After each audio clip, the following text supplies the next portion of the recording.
From John chapter 11, the death of Lazarus. Now a man named Lazarus was sick.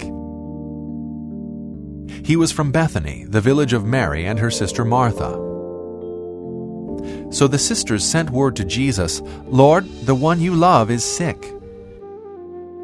When he heard this, Jesus said, "This sickness will not end in death. No, it is for God's glory, so that God's Son may be glorified through it." Jesus loved Martha and her sister and Lazarus. Yet, when he heard that Lazarus was sick, he stayed where he was 2 more days.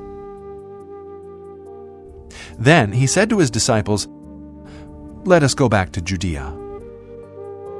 After he had said this, he went on to tell them, "Our friend Lazarus has fallen asleep, but I am going there to wake him up." His disciples replied, "Lord, if he sleeps, he will get better." Jesus had been speaking of his death, but his disciples thought he meant natural sleep. So then he told them plainly, "Lazarus is dead, and for your sake I am glad I was not there, so that you may believe. But let us go to him." On his arrival, Jesus found that Lazarus had already been in the tomb for 4 days. When Martha heard that Jesus was coming, she went out to meet him, but Mary stayed at home.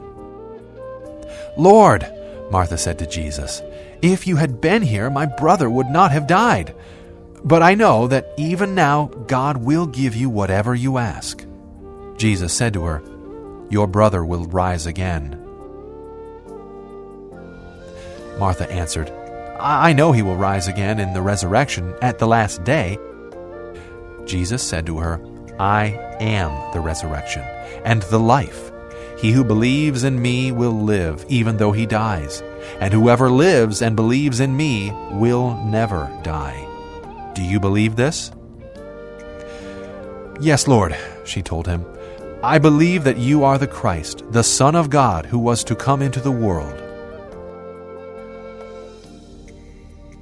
When Mary reached the place where Jesus was and saw him, she fell at his feet and said, "Lord, if you had been here, my brother would not have died." When Jesus saw her weeping, and the Jews who had come along with her also weeping, he was deeply moved in spirit and troubled. "Where have you laid him?" he asked. "Come and see, Lord," they replied.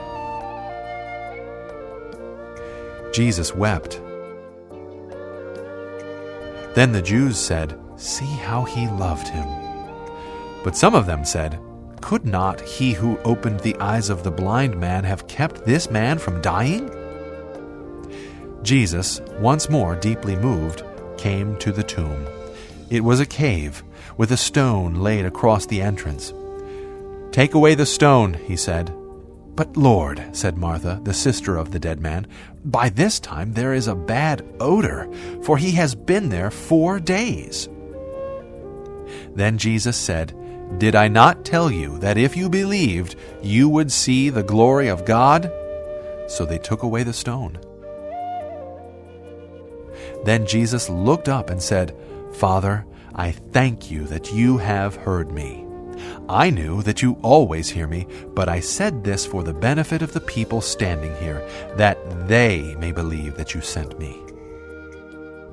When he had said this, Jesus called in a loud voice, "Lazarus, come out!"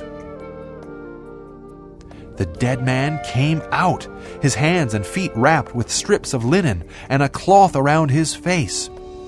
Jesus said to them, "Take off the grave clothes and let him go." Therefore, many of the Jews who had come to visit Mary and had seen what Jesus did put their faith in him.